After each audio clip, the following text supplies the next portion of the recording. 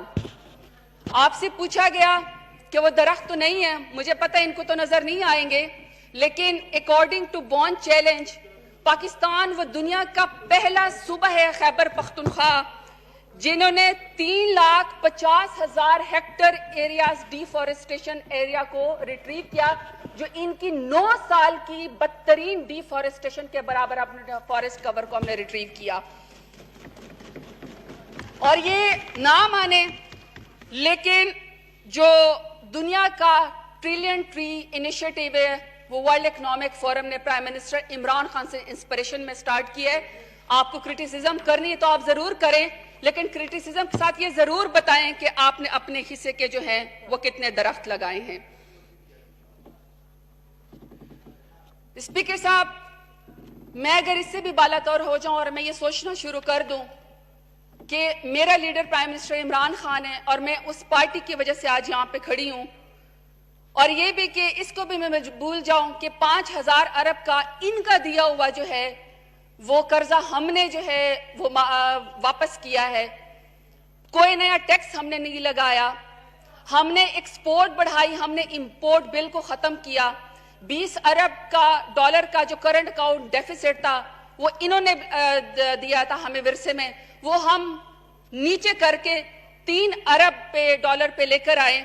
لیکن اگر میں اس کو بھی چھوڑ جاؤں اور میں اپنے ضمیر کے مطابق یہ سوچوں کہ ہر روز یہاں پہ اپوزیشن ہم سے پوچھتی ہے کہ آخر آپ کی کرائسس کے اندر کووڈ پالیسی ہے کیا, بار بار ہم سے اپوزیشن یہ سوال کرتی ہے, تو میں نے بھی اپنے آپ سے پوچھا کہ واقعی پرائم منسٹر عمران خان کی یا میری گورنمنٹ کی کووڈ پالیسی کیا ہے, ہمیں کیا ان کو جواب دینا چاہیے. تو اسپیکر صاحب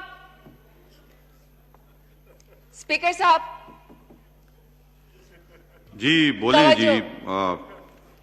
جی وہ تقریباً 23 منٹ ہو گئے ہیں. جی یہ آخری ہے. انہوں نے کہا کہ جی ہماری کووڈ 19 میں کیا پالیسی ہے. مجھے اس میں تاریخ کا انتہائی خوبصورت ایک واقعہ ملا, میں اس کو کوٹ بھی کرنا چاہتی ہوں.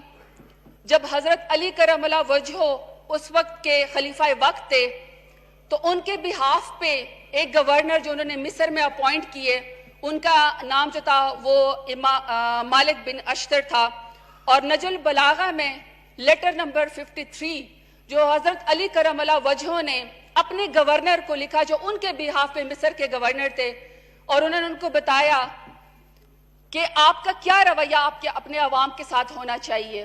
وہ ٹائم لیس ہے, وہ سپیچ لیس ہے, وہ جو لیٹر ہے وہ ایک کوڈ آف وہ سٹارٹ ہے ہیومن رائٹس کا, وہ ڈکلیریشن ہے ہیومن رائٹس کی, اس کے بہت سارے ایٹریبیوٹس ہیں, لیکن میں اس کا ایک پوائنٹ آپ کو بتانا چاہتی ہوں اور میں آپ سے پرمیشن چاہتی ہوں کہ میں اس کو کوٹ بائی کوٹ لفظ پڑھوں, کیونکہ حضرت علی کرم اللہ وجہہ کا قول ہے تو میں اس میں غلطی نہیں کر سکتی ہوں.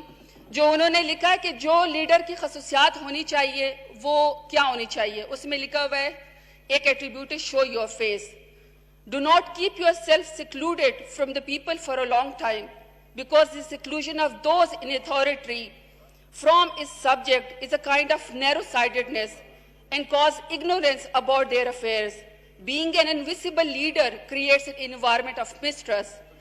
People will ask questions how things are being run, how demeaning is it when your boss does not even know your name. Keep an open door policy.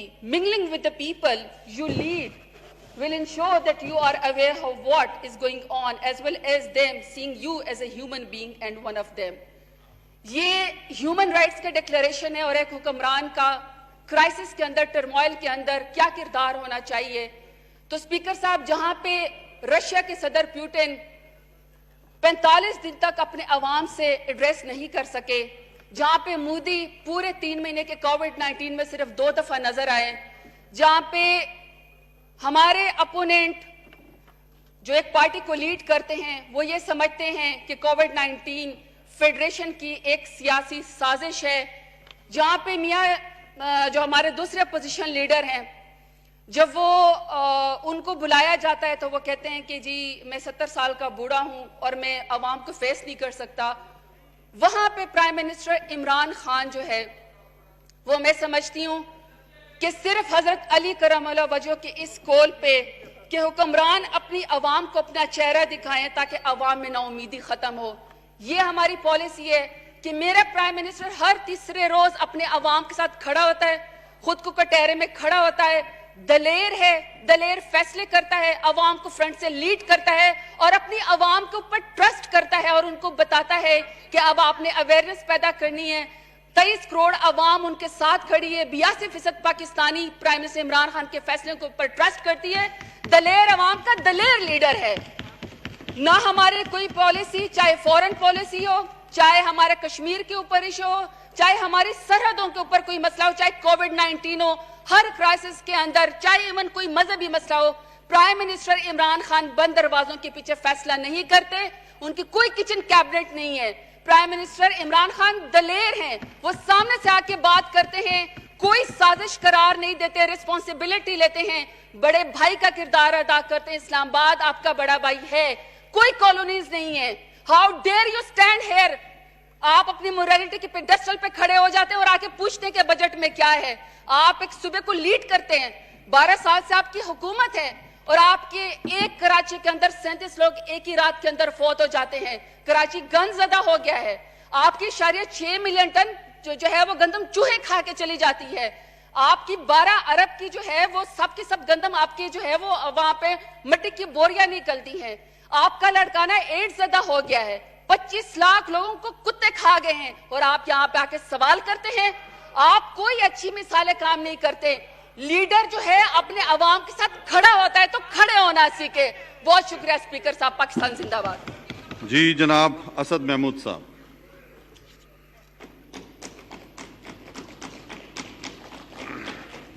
اللہ الرحمن الرحیم. نحمده ونصلي على رسوله الكريم. اما بعد